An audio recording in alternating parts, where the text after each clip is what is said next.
واش عمرك حسيتي باللي كل مرة كتبدا من جديد كتلقى راسك رجعتي لنفس البلاصة، نفس المشاكل، نفس الأخطاء، نفس الإحساس بالفشل؟ إلى راه المشكل ماشي فيك، ولكن في حاجة أخطر من هكا بزاف. الحقيقة اللي قليل اللي كيقولها هي أنك ماشي واقف، ولكن كتدور في حلقة مفرغة.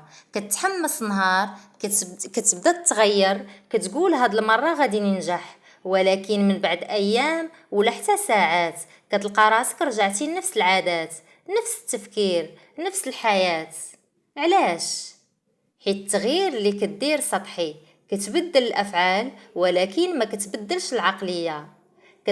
كتبغي تبدل حياتك، ولكن مازال كتفكر بنفس الطريقة اللي وصلتك لهاد النقطة. وهاد الشي بحال إلا كتبدل الديكور ديال الدار، ولكن الأساس ديالها مخرب. أخطر حاجة هي أنك وليتي مرتاح في داك الألم.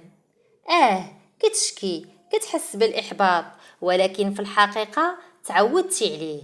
العقل ديالك كيخاف من المجهول، حتى إلا كان المجهول حسن من الوضع الحالي.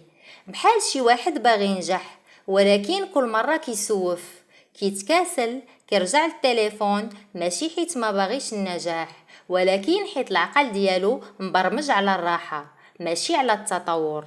إلا بغيتي تحبس هاد الدائرة، خاصك دير واحد الحاجة صعيبة ولكن ضرورية. تواجه راسك، سول راسك: علاش كنرجع لنفس النقطة؟ شنو العادة اللي كترجعني اللور؟ شنو الفكرة اللي كتحبسني؟